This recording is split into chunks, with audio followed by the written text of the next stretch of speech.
So it's been quite a while since I've been on here, since I've talked about anything crochet related.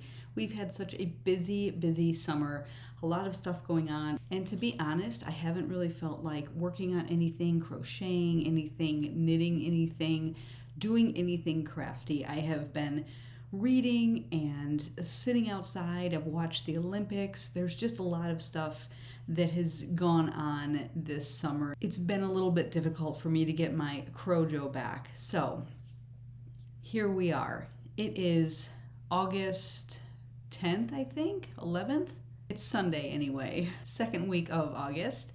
And I wanted to come on here and give a little vlog update on all of the granny squares that I've been making for my personal granny square project.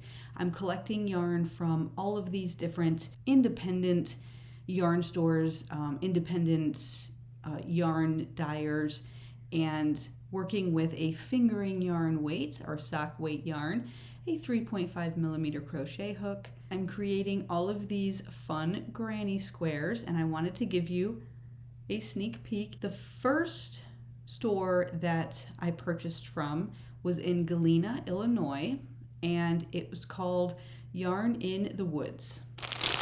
So I keep all of my squares separated by where I got them from in these little bags, so I can kind of keep track as I'm going through. I like to see how each of those cakes or skeins or hanks, however they come into me, work up into squares. All of these are from Yarn in the Woods. There are some that, because I didn't have enough in one cake to finish the last square for that cake, I did use some from the second place that I got yarn from, which is Keenan hand-dyed yarn. Those are all solid colors, so they fit nicely with this sort of variegated yarn.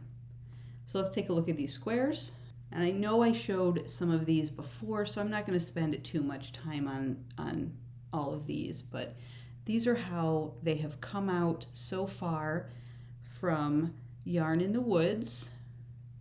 And usually I get about 4 squares. So my squares are 5 rounds, and I'm working 2 chains in each corner and a chain in between each of the shells on the side. So I get a nice size square. It's probably about, I'd say maybe 3 inches, maybe not quite. All right, and then here are the ones that I couldn't quite finish with using only that center color, and so I just finished it with some extra solid yarn that I had. So those are all from Yarn in the Woods from Galena. Next up, we have all the yarn from Keenan hand-dyed yarn. And they're all solid, so pretty. These colors are just, they're vibrant, they pop. You can see how nice and rich those colors are. Here's one, again, that was mixed from the 2 because I didn't have enough. A really nice dark pink. So most of these have been pinks. I think I got the rose or the flower pack. So we've got a lot of pinks and purples. Oh, here's a really nice rich pink. And then we've got a little bit of the teal and a few more. So I've got a whole stack of just solid grannies. I've got a whole stack of the variegated grannies. And now I'm on to my third store, which was Cowgirl Yarns, and they're out of Laramie, Wyoming, I believe. They have some amazing colorways based on things like the national parks in the country and other unique colorways that they have named and come up with. And they're all super pretty. So I got the ones, I was looking mainly for like the mini hanks or the mini skeins, because I realize I'm going to have so many squares and so much yarn if I get an actual hank. And I want to try out more than one colorway, so the mini hanks are perfect for this project. So the yarn that I picked up from Cowgirl Yarns is called Blackbird Sycamore, and I believe they have an Etsy shop, so you can see if you want to go check that out. Looks like they sell yarn on Etsy as well, and this independent dyer obviously sells yarn at Cowgirl Yarns. So I wanted to show you all of these different colors. Now they came all wound up in hanks. I obviously had to cake them up, which I finally did yesterday after how many months? It's been forever. Finally got them caked up yesterday. Cannot wait to start on these squares. All of these little mini hanks that I got are based on some sort of, not horror, but like spooky theme. And I felt that that was kind of cool. And I wanted to do something like that for the cooler months. So September and October, have some yarn set aside that's sort of Halloween related, spooky related. So I've caked all of these up. Here's the first one.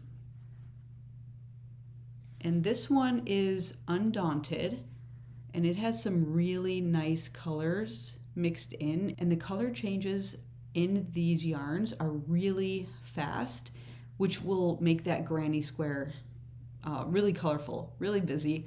I'm starting to think that this blanket that I'm making is going to be super busy, and I'm fine with it. This one is called Dawn Storm, and this one's super pretty as well. We have a lighter colorway here. We've got some oranges and blues and beige. Next up, Professor. This is very dark. We've got some dark blues, some greens, some browns. Again, it's going to make the blanket super busy, and I love the fact that there's going to be so much variety in this blanket. Now the next one, Jack and Sally. If anybody is familiar with Nightmare Before Christmas, these colors symbolize the two main characters, Jack and Sally. We've got some oranges, some blues. We've even got some purples in there. A little bit of green. Here's a really pretty one, Blood of My Enemies. We've got purple and blue and a little bit of green. What else do we have in there? Some pink. Really, really nicely put together colors. And finally, we have Corpse Bride. Again, another movie, I think by Tim Burton. It's a Disney, I think. It's one of those animation, those clay animation movies, I think. My daughter's really into all of those, so I had to get these two specifically to show her. But this is really pretty. Definitely looks like Emily's colors from Corpse Bride, which is a blue, a dark blue, all sorts of hues of blue, and some white in there as well. So those are all of the new colors that I have, new yarns that I have to work with. And I'm super excited. This project is going well, and it's really allowed me to start crocheting again when I have no motivation to, because Granny Square's 5 rounds. I got a few done yesterday just watching some of the Olympics and thinking, okay, it's coming back. Let's get into this now. I have a ton of tutorials planned. I have not had any time to work them up and get them filmed and edited and all of that fun stuff. So there will be more tutorials coming shortly. And I think that's the end of this vlog. Just wanted to come on and show you all of my fun squares. I will link all of the shops that I shopped at for these particular specific yarns down below, and you can always check out the playlist. It's on my channel for these independent yarn shops as well. So with that, I'll see you in my next video. Bye.